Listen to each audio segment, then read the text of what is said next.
Je crois que j'ai jamais vu un MJ aussi sadique.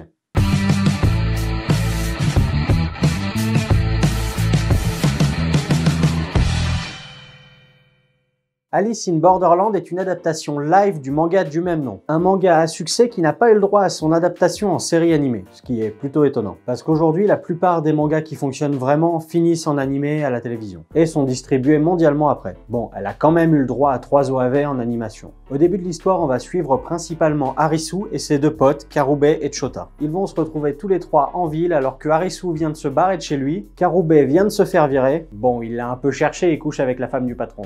Donc autant dire que c'est pas la folie, mais quand ils se retrouvent tous les trois, ça va tout de suite beaucoup mieux. Et alors qu'ils sont en train de faire des conneries autour des célèbres passages piétons de Tokyo, ils vont se retrouver d'un seul coup tous les trois dans un monde complètement vide. Et c'est là qu'on arrive dans le Borderland. Tous les soirs, à différents endroits de la ville, des jeux de la mort vont se mettre en place. Et là, on arrive dans plusieurs courses contre la montre effrénées. Ils vont devoir gagner les jeux pour vivre, au péril des autres, car pour repousser le visa, le délai qui mène à leur mort, ils vont devoir toujours continuer d'aller jouer. Déjà, le premier jeu s'appelle Mort ou Vif. Ça nous pose déjà le tableau. Bon, après, on va apprendre à connaître plusieurs autres personnages bloqués eux aussi dans le Borderland. Comme par exemple très rapidement Shibuki, une nana insupportable. Ou encore Usagi, qui deviendra vraiment un des personnages principaux. Et c'est un enfer sans fin qui va nous embarquer dans des jeux impitoyables.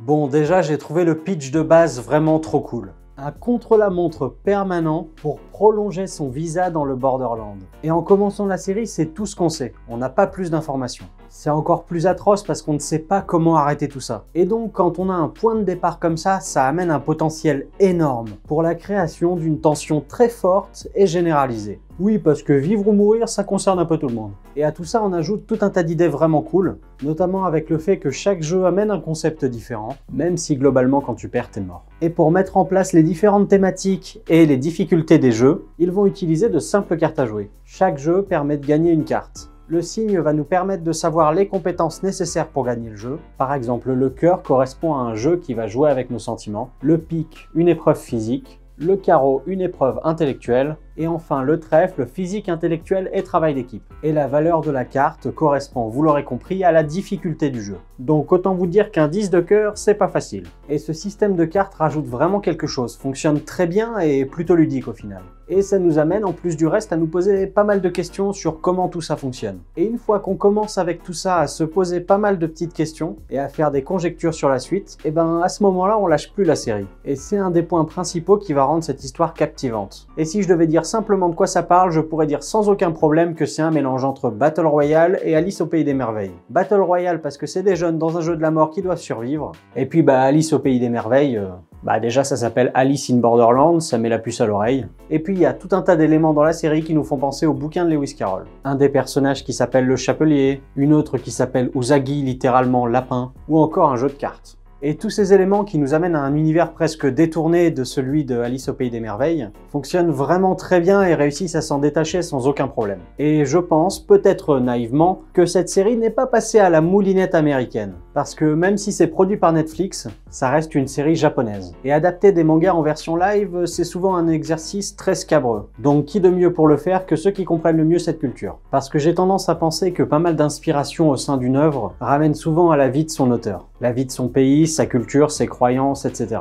Après, je vous le dis tout de suite, je n'ai pas lu le manga, donc je vais pas m'avancer à dire que c'est une bonne adaptation ou quoi que ce soit. Et d'ailleurs, c'est un avis personnel, mais je pense que on peut dire qu'une œuvre est une mauvaise adaptation, mais une mauvaise adaptation ne fait pas forcément un mauvais film ou ici une mauvaise série. Je sais que ça peut faire grincer les dents et qu'on peut dire que c'est un défaut, mais tous les supports ne fonctionnent pas de la même manière et on est forcément obligé de changer des choses. Bon, après, on peut forcément aussi faire des choix de merde. Au fur et à mesure, la série va amener plusieurs bonnes idées qui vont continuer de construire l'univers, comme assez naturellement dans un monde pareil, de l'excentrisme, de la drogue, de la violence, du sexe à outrance et des maillots de bain. Des maillots de bain partout. Et tout ça concentré dans le lieu de l'excès, dont je tairai le nom pour ne pas spoiler. Après, pour moi, l'épisode qui a sûrement amené une des pierres à l'édifice les plus importantes de la série, c'est l'épisode 3. Parce que l'épisode 3 va finir de nous dire quelque chose d'assez important. c'est qu'on ne casse pas les règles du jeu. Là où on pourrait attendre d'une série comme ça qui vont essayer de trouver des stratagèmes pour contourner les règles et tout ça, ici on va nous dire non, vous jouez, vous n'avez pas le choix, aussi terrible que ce soit. Et ça, pour la tension, j'ai trouvé que ça fonctionnait très bien, parce que jusqu'à la dernière minute, je me suis posé la question de savoir s'ils allaient trouver un stratagème pour réussir à contourner les règles ou jouer avec les mots, etc.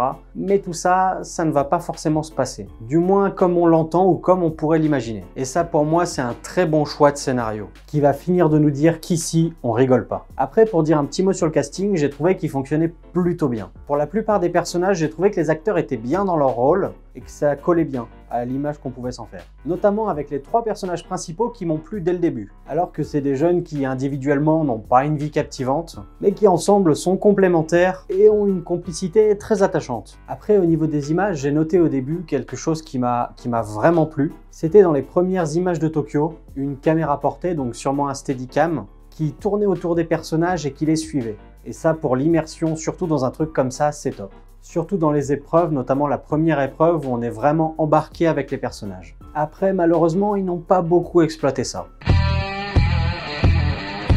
J'ai trouvé ça vraiment dommage, mais cette idée de caméra portée disparaît très vite pour être remplacée par beaucoup plus de changements de plan moins intéressants. Et là-dessus, j'ai rien trouvé de forcément exceptionnel jusqu'à la fin de la série. Et ça, c'est quelque chose qui m'intéresse toujours, d'avoir des mouvements de caméra un peu moins ordinaires. Après, toujours sur le côté visuel, notamment la nuit, je pense qu'ils n'ont pas filmé de nuit et qu'ils ont plutôt fait une nuit américaine. Donc autant par rapport à l'univers de Borderlands, on peut y trouver une certaine cohérence, autant j'ai trouvé ça un peu moche par moments, avec un bleu-violet qui laisse passer un peu trop de lumière à l'arrière-plan. Après, c'est un détail parce qu'on en voit très peu et vraiment qu'au début de la série. Mais comme pour Paranormal, série Netflix dont j'ai déjà parlé, les effets spéciaux des bestioles sont vraiment pas beaux. Des félins en images de synthèse du plus mauvais goût. Après, au niveau du scénario, faut quand même dire qu'il y a certains trucs qui m'ont fait tiquer par moments. Notamment certains éléments qui m'ont marqué à la fin de la série où on avait tendance à presque pardonner des choses mais vraiment inacceptables. Même dans cet univers-là. Un indice pour ceux qui ont vu la série,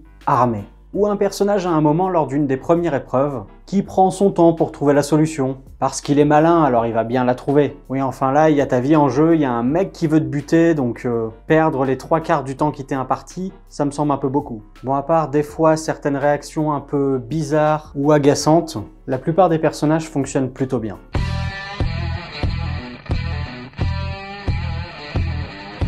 Bon, quand j'ai commencé la série, j'avais peur d'un côté un peu adolescent lourdingue, mais au final, j'ai trouvé qu'on était assez loin de sous-intrigues d'ado assez nazes. Déjà en commençant avec le fait qu'au début de la série, les personnages ne sont plus lycéens. Et à part certains choix de certains personnages, j'ai vraiment accroché à l'histoire. Bon, je sais pas si c'est une bonne adaptation, mais la série m'a vraiment plu. Et j'ai aucun doute sur le fait que le manga de base devait être vraiment excellent pour amener un monde comme celui-là. Et j'espère vraiment qu'il y aura une saison 2 parce que l'histoire n'est pas terminée à la fin de ces 8 épisodes.